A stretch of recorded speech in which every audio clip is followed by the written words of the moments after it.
É pro teu bem, meu amigo. Tomar as decisões difíceis, focar no longo prazo, fazer o que tem que ser feito. É pro teu bem, eles diziam. E só depois de muito tempo fomos perceber que os nossos pais tinham razão.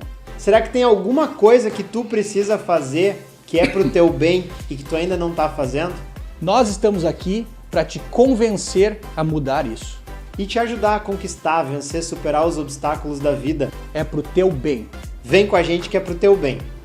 Finalizando essa primeira etapa de apresentação dos hosts que vão dar pitacos na tua vida nos próximos meses, eu tô aqui para entrevistar o Dr. Vicente Scopel, meu grande amigo que vai participar desse podcast que é pro teu bem, no final de contas. Dr. Vicente Scopel, seja muito bem-vindo, muito obrigado pela tua presença nesse e nos outros. Começa essa conversa aí nos contando quem tu é, o que tu faz, com o que tu trabalha, do que tu te alimenta. Eu sou médico, eu sou médico cirurgião plástico, eu sou cirurgião geral e cirurgião plástico. E não diferente de ti, eu sou pai do Bento, da Bibiana e casado com a Ana Carolina. E eu fiz a minha formação em medicina na UBRA de Porto Alegre, Canoas. Dali eu fui para Passo Fundo fazer cirurgia geral e dali eu fui para o Rio de Janeiro fazer cirurgia plástica. Hoje eu trabalho exclusivamente com cirurgia plástica, mas claro, com a medicina vinculada à cirurgia plástica. E isso é o que eu faço. E na minha segunda profissão, que muito me agrada também, pelo menos com menos tempo do que com a medicina, eu sou pecuarista, também de origem familiar e que mantenho minhas rotinas, as minhas raízes e cultura. Muito legal. Ambas as tuas escolhas são profissões que eu admiro demais, mas eu gostaria de me aprofundar um pouquinho na medicina e tentar entender por que tu escolheu essa área para atuar. Eu escolhi a medicina porque eu não tinha outra profissão a escolher. Não tinha. Eu vivo medicina desde que eu nasci. Eu sou a 5ª geração de médicos da minha família. Então, eu já fui forjado desde criança a ser médico. Eu vi desde criança um grande exemplo de médico. Eu tive meu pai na minha casa, trabalhando junto com a minha mãe, sempre em medicina. Eu tive histórias do meu bisavô, que sempre me motivaram. E eu via o quanto os meus pais impactavam na vida das pessoas, o quanto aquelas pessoas eram gratas. E eu acompanhava, então, essa profissão todos os dias. A minha casa, onde eu fui criado, era parte da clínica, era parte do consultório. Então, os meus momentos de lazer no pátio da casa era assistindo meu pai através do vidro, atendendo seus pacientes. O consultório dele dava para o pátio da casa. Quando eu chegava do colégio, a primeira coisa que eu fazia era botar um banquinho na janela do centro cirúrgico e assistir o meu pai e a minha mãe realizando uma cirurgia. Então, eu não tinha para onde ir. Aquilo era o exemplo de trabalho, aquilo era o exemplo de dedicação e aquele era o exemplo de retorno que os pacientes também davam. Então, claro, como toda criança, eu tive uma pequena fase, eu acho, eu queria ser jogador de futebol, mas o futebol não queria que eu fosse jogador. Então, claro, eu só tinha a medicina para seguir. O futebol ele não te escolheu como a medicina te escolheu? Não. Não me deu essa chance. Quando a gente... Eu me identifico muito com essa história, porque eu também tive o meu pai médico, mas quando a gente acompanha nossos pais, certos valores que eles priorizam dentro das suas profissões chamam a nossa atenção. Não é necessariamente o trabalho técnico, mas são os valores que vêm incorporados a ele. Se tu fosse falar dentro da medicina que valores de médico te atraíram para dentro desse mundo, tu conseguiria citar quais? Alguns, assim. Eu me lembro que uma das memórias que eu tenho de infância era o quanto eu gostava de ir com meu pai para o hospital. O quanto aquilo era legal, assim, quanto era fascinante ir para um ambiente hospitalar. Eu, uma criança que não poderia entrar ali sozinho, mas eu estava ao lado do meu pai. E o meu pai sendo cumprimentado, respeitado e conversando com diferentes pessoas, clientes, pacientes. E o quanto aquilo era legal para mim, quanto aquilo era fascinante. Quantas memórias eu tenho disso. E aí, hoje, eu faço a mesma coisa com meus filhos. Eu, quando vou num final de semana, por exemplo, ir visitar um paciente no hospital, eu levo ou um ou outro. Os dois não dá, porque aí eles botam caos no hospital, mas... Ou um ou outro vão comigo, quem estiver disponível vai. E eu vejo o quanto eles gostam. O quanto para eles aquilo é fascinante, quantas histórias eles chegam em casa e contam para a mãe depois, assim, eu vi isso, eu fiz aquilo, o pai fez um curativo, sabe? Então, isso são coisas que eu guardo. E claro que os valores que me nortearam para essa escolha foram os valores que já eram da minha casa, não é porque era medicina, esses eram os valores dos meus pais. Sabe? A corretude, a ética, o respeito por qualquer pessoa, sabe? Tratar todos de maneira igual. E isso foi o que me levou para a medicina. E bem como tu disseste no teu outro momento que eu estava te entrevistando, não foi porque eu queria ajudar as pessoas. É porque eu achava que eu tinha um papel a cumprir e um benefício a levar. E isso era a motivação principal. E por isso que são valores de ética e de respeito que a medicina acho que faz isso muito bem. E tu seguiu exatamente a carreira que teu pai seguiu, a cirurgia plástica, né, Vicente? Eu sei que por um tempo vocês chegaram a realizar cirurgias juntos, e isso deve ser uma coisa extremamente satisfatória. Conta para nós um pouco, dentro da cirurgia plástica, como é a tua atuação, que tipo de cirurgia tu realiza, se tu faz todo tipo de cirurgia estética ou não. Explica para nós um pouquinho do teu trabalho de dia a dia. Eu trabalhei com meu pai por 7 anos, eu tive esse grande benefício, né? A gente dividiu uma clínica por 7 anos, trabalhando todos os dias juntos, indo para o trabalho juntos, voltando juntos e convivendo dentro do campo, dentro do ambiente cirúrgico juntos. Então, hoje eu trabalho com cirurgia plástica de uma maneira geral. Dentro da estética eu faço praticamente tudo.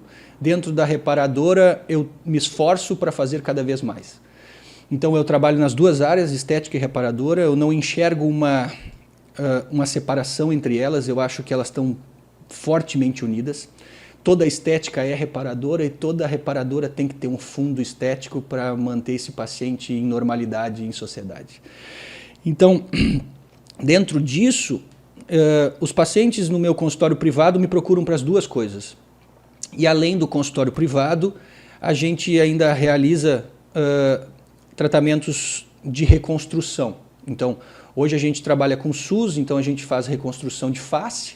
Então, os pacientes operados no ambulatório de cabeça e pescoço para tratamento e cura de doenças de câncer, e que depois dessa cura que eles obtiveram com os outros profissionais, são encaminhados a nós para que a gente devolva uma estética, uma qualidade, função um pouco melhor para esse paciente. Isso a gente faz no ambulatório do SUS Dona Nery. E agora, né, eu já vou trazer uma notícia aqui, ainda nem começamos, mas já estamos implementando e planejando, nós vamos assumir a cirurgia reparadora de mama. Então a reconstrução mamária no Hospital Dona Nery também ficará a responsabilidade da clínica, e o que me agrada muito. Me agrada muito porque eu enxergo que esses pacientes da reparadora, do SUS, são pacientes que não teriam a condição de chegar a nós na clínica privada. Não teriam condições financeiras para isso, e que a gente consegue atender essas pessoas com a mesma qualidade que a gente atende a estética, e de maneira que o benefício que eu recebi ao longo de toda a minha vida, tanto eu como o Flávio, que é o outro cirurgião da clínica, nós temos a chance de poder devolver esse benefício a pessoas que não teriam acesso a nós. Então, tudo que eu aprendi da minha área, da minha especialização, foi de graça que eu recebi. Todos os médicos, todos os professores, todos os mestres me entregaram isso sem me cobrar nada. E eu vejo que eu tenho a responsabilidade, eu tenho a obrigação de devolver isso a essas pessoas.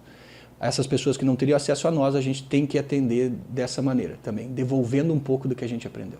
Então, a gente poderia dizer que existem dois públicos distintos que te procuram, Vicente. Aquela pessoa que quer um refinamento estético, ou seja, aquela pessoa que está insatisfeita com alguma gordura localizada ou alguma alteração que o envelhecimento trouxe, mas também aquela pessoa que por motivo de uma doença, né, teve a sua integridade corporal, né, modificada e que busca então um retorno ao mais próximo da normalidade que a cirurgia possa trazê-la. Esses seriam os dois públicos com os quais tu costuma ter contato. Isso.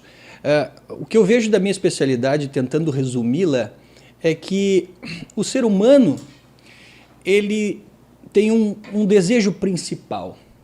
Ele quer ser normal. As pessoas querem ser vistas como normais. Esse é o ponto. Elas não querem ser destacadas por nenhuma alteração que elas apresentem. E isso leva à estética e à reparadora.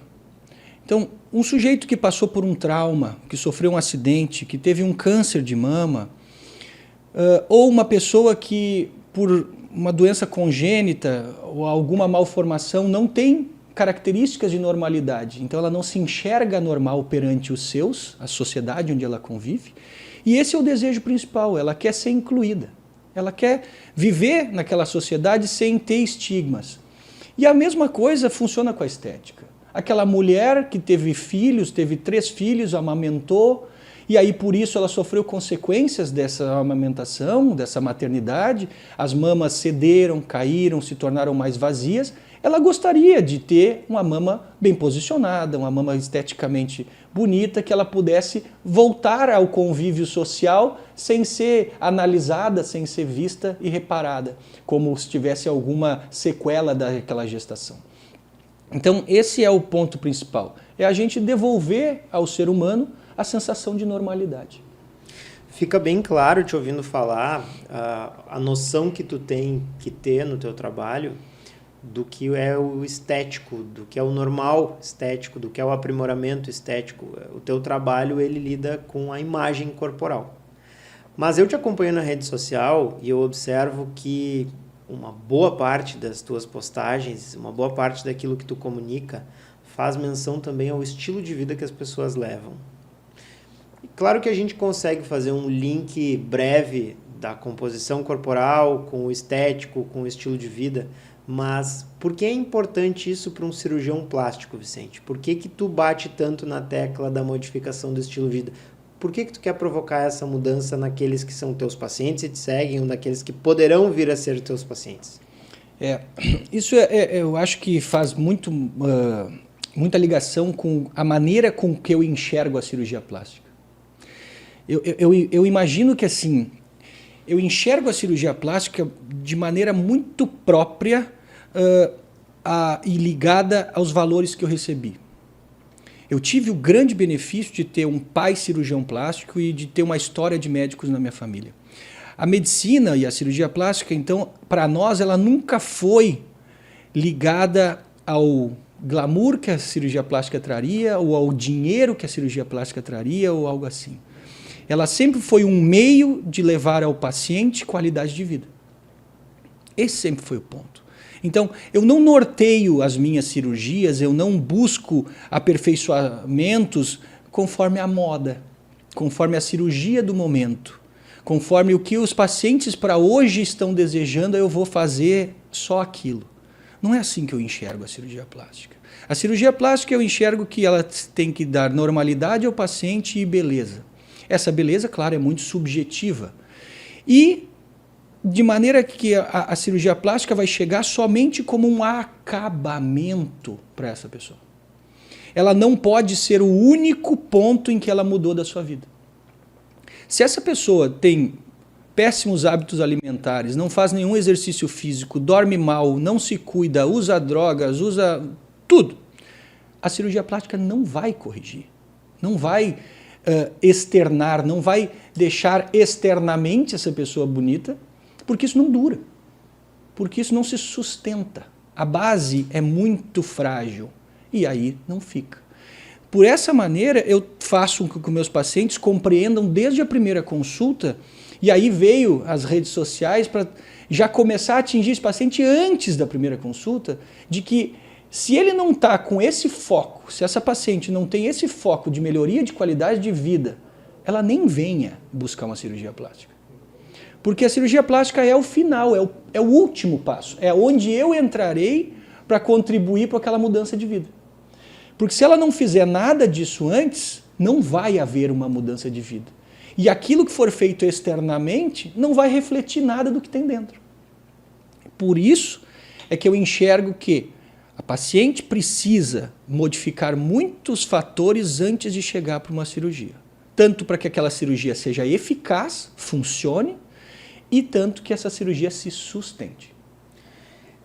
Isso vai muito ao encontro de algo que eu observo na minha prática, recebendo os pacientes que tu encaminha para um preparo pré-cirúrgico.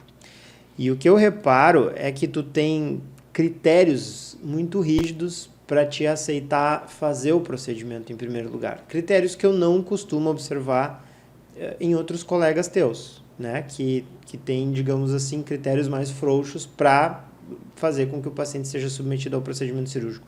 Por que tu tem essas exigências tão restritivas do paciente que vai fazer o procedimento contigo? Bom, como eu te falei no início, eu nunca tive outra opção a não ser médico. E quando eu decidi ser médico, quando eu pude ter a oportunidade de dizer, não, eu quero realmente fazer medicina, eu nunca escolhi nada além de fazer cirurgia. Porque isso vem muito a casar com a minha personalidade. Eu sou cirurgião em tudo que eu faço na minha vida. O que eu quero dizer com ser cirurgião? Eu sou muito objetivo, eu sou prático. Eu resolvo as coisas como elas têm que ser feitas. Então, eu penso assim, se o meu paciente não faz o que tem que fazer, ele não pode fazer uma cirurgia. Não pode. Por isso, eu sou exigente com medidas que ele tem que cumprir antes de uma cirurgia. Eu vou ser responsável por parte dessa mudança. Mas até chegar a mim, até eu poder atuar, esse paciente tem que ter feito a sua parte. Se ele não fizer, não vai funcionar. Não adianta. Então, eu não faço cirurgia por fazer. Isso foi desde o início. Eu tive a grande vantagem de poder começar a trabalhar com meu pai, então eu tinha a segurança de que eu teria cirurgias para auxiliar, né? Então, as contas eu pagaria. E então eu nunca tive essa preocupação. Eu tinha um chefe que me dizia assim, nada é mais perigoso do que um cirurgião com fome. Por que isso? Porque aquele cirurgião que não pode perder uma cirurgia é muito perigoso. Aquele paciente que chega sem nenhuma condição e o cirurgião indica a cirurgia. Ele sabe que não vai dar certo, mas ele precisa operar. Ele tem que pagar as contas. Eu sempre tive a segurança de que as minhas contas eu ia conseguir pagar. Então eu podia escolher os meus pacientes. E quais pacientes eu escolhi? Os que eu ia dar efeito, os que eu ia dar resultado. E aí vem o link com os meus valores de família. Eu sou ético e sou correto. E o meu paciente sabe desde o início que eu sou correto com ele. Eu não vou te propor uma cirurgia que eu não vou te dar o resultado esperado. E muitas vezes o paciente espera um resultado que é uma ilusão e eu boto o paciente com os pés no chão. Eu digo, olha, isso não vai acontecer. Pelo menos enquanto tu estiver nesta linha, não vai acontecer. Ou que o resultado que ele espera é completamente irreal. É um desejo que não é possível por técnica cirúrgica ou que seja. Eu digo, olha, isso não dá para acontecer.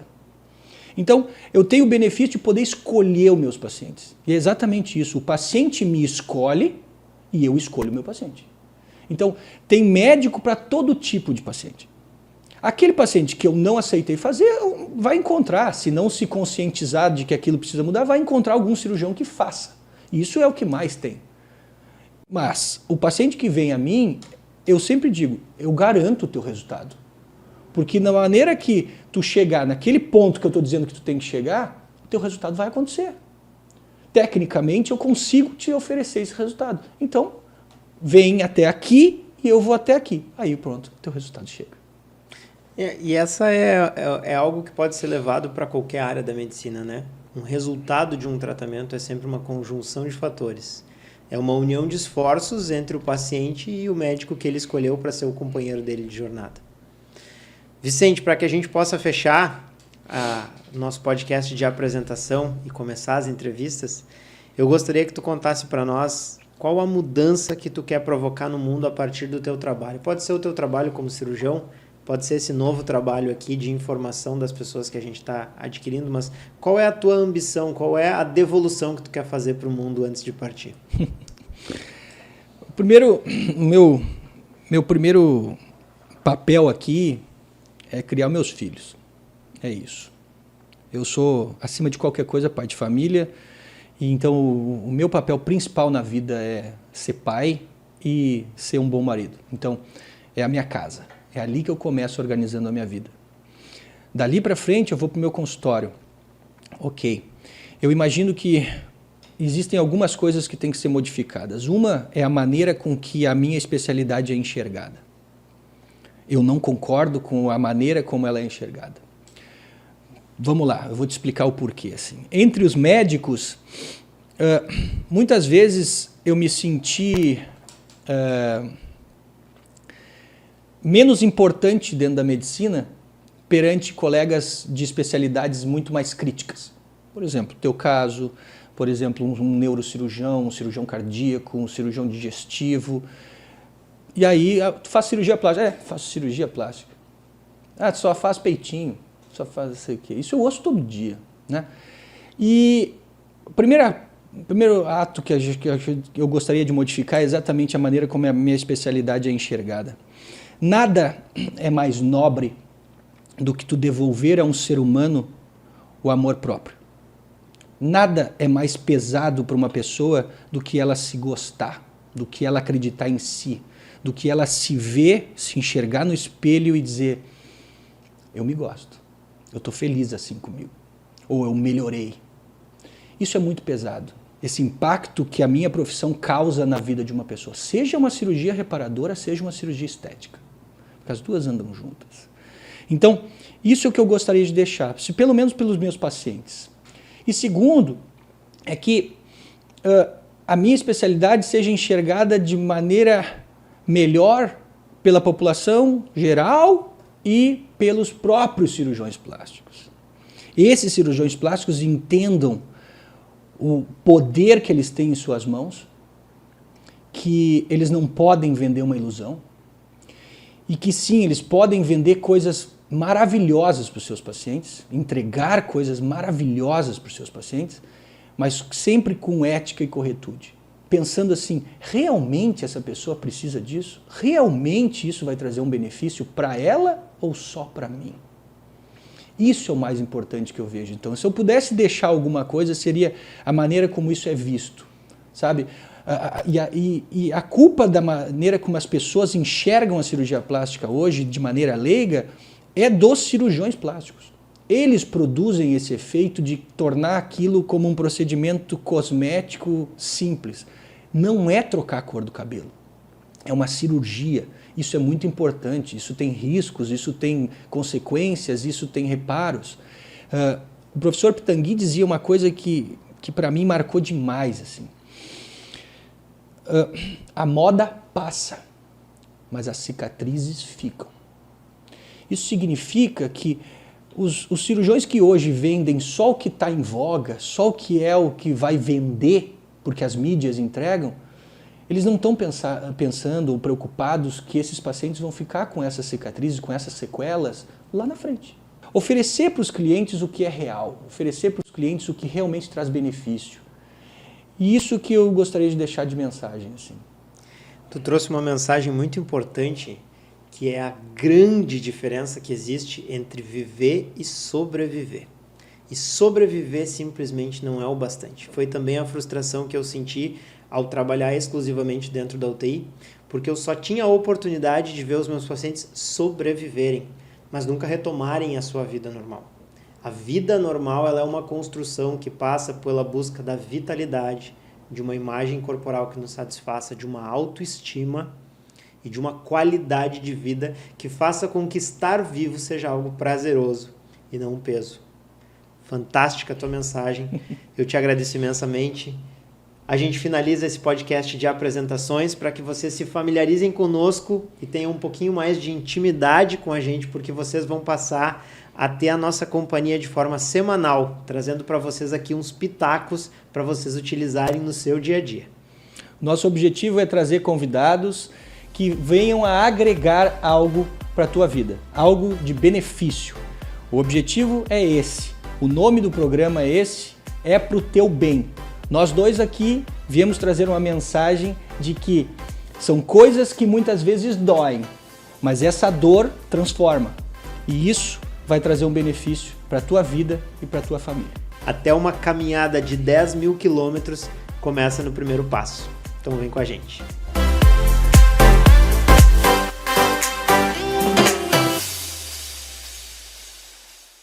Obrigado por nos acompanhar nesse episódio. É importante lembrar que o conteúdo apresentado aqui não se trata de aconselhamento médico individualizado e que não estabelece um vínculo médico-paciente com os ouvintes. Esse podcast tem como objetivo informar e educar sobre temas relacionados à saúde, mas cada caso é único e deve ser avaliado por um profissional de saúde qualificado. Portanto, se você tiver alguma dúvida relacionada à sua saúde, é imprescindível que busque auxílio de um médico ou profissional de saúde qualificado e licenciado. Obrigado e até o próximo episódio.